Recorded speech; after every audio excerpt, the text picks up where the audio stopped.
As we get ready to celebrate the joint anniversaries of MTC and ABAG, one of their shared goals has been regionalism. Can you talk a little bit about the role of regionalism and what MTC has been trying to do? When you look at the problems that face the Bay Area, they're kind of universal problems, and they're problems that all of the counties and the cities have really created. And so you have to have a regional strategy to solve them. And both MTC have been working very closely together to look at what are strategies that work in this very diverse region. When you have counties such as Solano and Napa and Sonoma, very rural in nature, and then you have very urbanized counties. And so we have to find a balance as to how we deal with these issues such as congestion, air quality, job housing balance, and the impact we have on the economy. And so that, I think, is really the challenge. And both MTC and ABAG, I think, have been very successful in finding that balance. Talk about local government's ability to handle big issues. Well, the larger issues, I don't really believe the counties and cities can tackle by themselves. So you have to have a regional strategy, and you have to have in that regional strategy, we have to give the local jurisdictions the tools to deal with these. When you look at many of the problems that face this region, it's all of us are collectively creating the problem or contributing to it. And so what we have to do is find bodies such as ABAG and MTC that develop this regional strategy and also have a funding strategy. There has to be an investment strategy that deals with these problems in a much larger scale. And it's not just a local jurisdiction finding a solution, it's a regional advocacy, and how do we bring state and federal dollars in here to deal with the problems. It's a coordination between our regional agencies as to how we deal with air quality, traffic congestion, planning. You look at the work that ABAG and MTC has done with land use and transportation planning, they have really given local jurisdictions the tools they need to start addressing these on a regional level. And so to me, the real balance is, how do we preserve the uniqueness of each of the 9 Bay Area counties and the cities? How do we preserve that rich history, but do it in a way that you're contributing to a regional solution? And so I think that's been the real challenge that MTC and ABAG has had over the years. Can you talk a little bit about the role model that the Bay Area has been for the rest of the country in terms of its approach to big issues? Well, I think on MTC's, an example with MTC would be the incorporation of transportation for livable communities into the regional transportation plan. We were one of the first regional agencies to really start taking a closer look at the impact land use planning had on the transportation system. And so that, I think, has just been a landmark decision for MTC as we incorporated that into the RTP. And the work that ABAG has done with the regional housing and job balance, and really looking at where jobs are going to be located and how are we going to provide the transportation system. The highway system has very limited capacity, so we have to find alternatives to moving goods and people. And through that regional cooperation and the approach that MTC and ABAG are taking with the transportation land use connection, I think you're starting to see some results in that planning process. In your opinion, what are some of the highlights of the past 40 years of MTC, even prior to you joining? Oh, the accomplishment of MTC, that's a story in itself. But if you look at when MTC was created, it was to develop the regional transportation plan, and when you compare that to what MTC is doing today and the relationships that it's developed, it's become a strong advocate both in Washington, D.C. and Sacramento. It's developed a strong relationship with each of our counties through their congestion management agencies. And to me, one of the turning points for MTC is when the decision was made that we are going to start looking at land use planning and transportation. And we're going to incorporate into the regional transportation plan a investment policy that encourages better land use planning to enhance transportation. And then, as the commission evolved, look at the Bay Area Toll Authority as a good example. Here you've got a new authority that was created through MTC that's dealing with the needs of maintaining the bridges and developing new replacement bridges such as the Bay Bridge. And so we now have assurances that the bridges are going to be maintained. And then you look at regional measure 1 and 2, which MTC was very involved in. The millions of dollars that's provided for highways, streets and roads, and millions of dollars for public transit through those 2 measures. And then the 511 Information Center, you look at the development of the TransLink and now the Clipper card, and then look at the work that MTC has done with the tolling. You know, and in the near future, we're looking at express lane and network throughout the whole region that MTC is developing. And so the agency has really evolved to meet the needs within the region as we clearly start to identify where these problems are. And so through MTC's evolution, I think we've been able to address many of those challenges. The sustainable community strategy, I think, is a frontier and a new opportunity for both ABAG and MTC. You know, it's an opportunity to develop this awareness within the counties and the cities as to, if you do better planning, that you're going to be able to address many of the problems that you have with congestion, air quality, and through that SCS. To me, it really is a planning awareness. You know, too often our cities and counties have been kind of developing to where we're not trying to connect into the regional system. And I think that we need to look at that, because if you're going to reduce congestion in I take Solano County, there's got to be a direct link into the transportation system into the Bay Area. And so it's through that land use planning, developing in transportation corridors, maximizing the transportation investment. It's that awareness that I think is where we're really having our success. And you look at the cities and counties today, there's very few that aren't incorporating some of the transportation for livable community strategies that we developed over the years. That is now becoming just a standard way of planning, which we didn't see in years past. And so the sustainable community strategy, I think, has really heightened the awareness to the cities and counties as to we have to do a better job planning. There's a much stronger connection between land use and transportation, and we have to maximize that investment.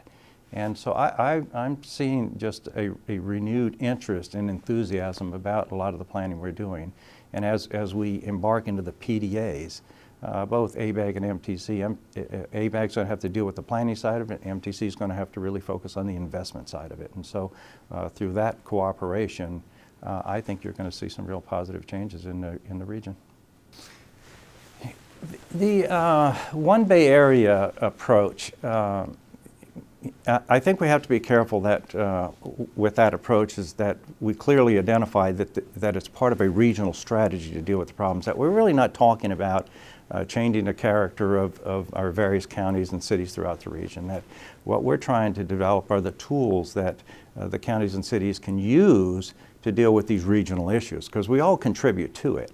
And you know, as the Air District develops these CEQA guidelines that are going to deal with development in these transportation corridors, there has to be a sensitivity to how you develop those thresholds, because our PDAs could be in direct conflict. And so as we look at sea level rise, I mean, each one of these agencies has a very unique responsibility, but they all are layered on top of each other, and they have to coordinate and work together in order to have the success in dealing with these problems that we're facing in the region. And so I think the more cooperation we have among the regional agencies, the better it serves the public. And the one thing about ABAG and MTC, it's made up of local elected officials, and we all don't have that direct access to the Air Board or the MTC or to ABAG. And so the more regional cooperation we have, the more exposure we get within the counties and the local jurisdictions. And I just think that there's going to be a better reception on part of the cities and counties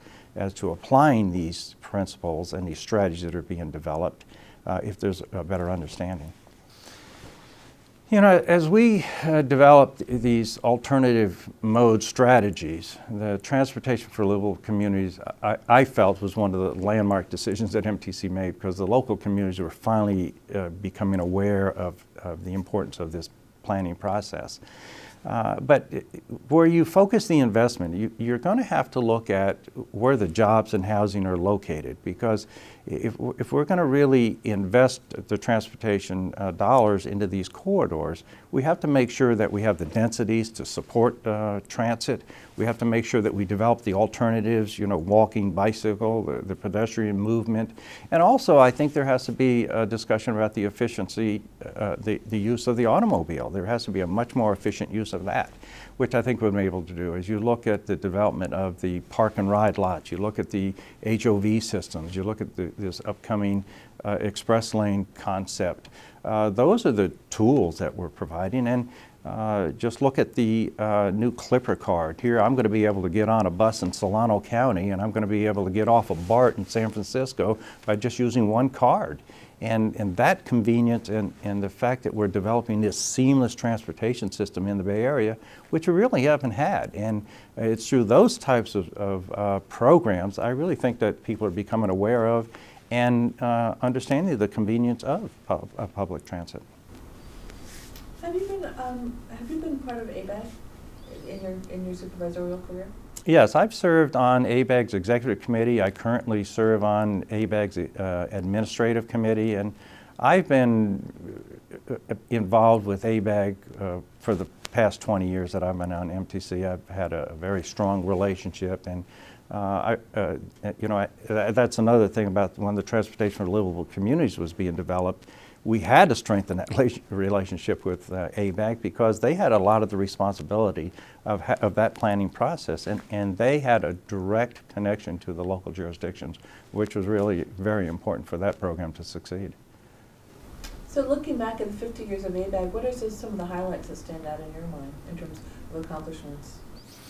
Yeah, to me, finding that balance, when you start talking about regionalism or regional governance, the local jurisdictions, they just get very nervous. And I think that what ABAG's been able to do over the years is find that balance as to how we develop these regional strategies and protect and preserve the rich heritage that the counties and cities have. And recognizing that we're all uniquely different, but that we all do contribute into these universal problems that face the region. And so I think that ABAG, one of their real strengths is the fact that they recognize the local jurisdictions and their authority, and that we have to come up with strategies that they can apply on a regional level.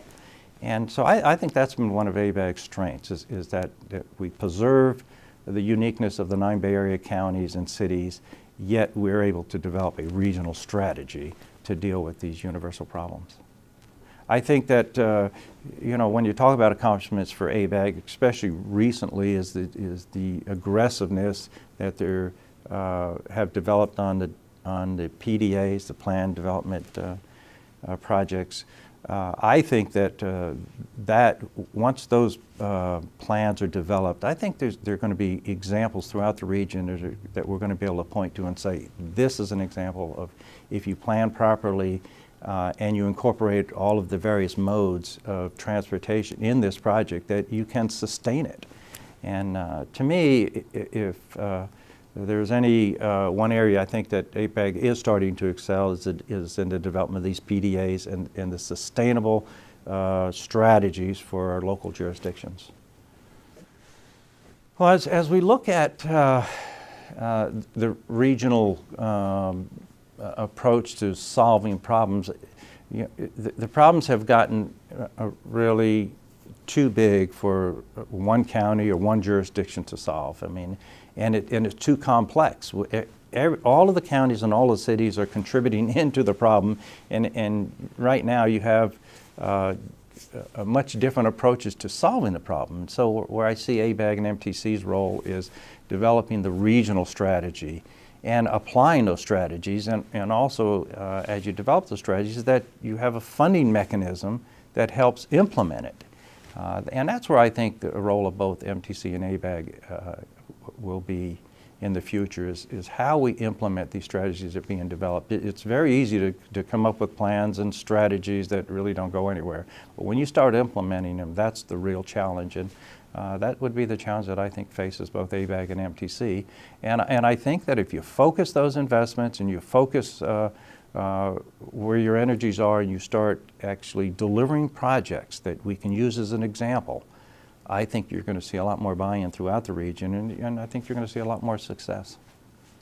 I think that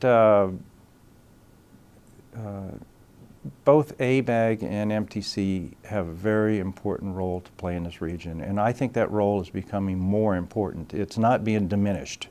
You know, as you look at the traffic congestion, you look at the air quality, the job-housing balance, and the economy. I go back to that issue that the regional agencies are going to play a much bigger role. As the state and federal dollars become more limited, you're going to have to focus that investment to where it does the most good and has the most impact on the 9 Bay Area counties. And I just see that as we develop these regional strategies that both ABAG and MTC, the Air District, BCDC, they're going to play a much more important role in how local jurisdictions plan and grow in the future.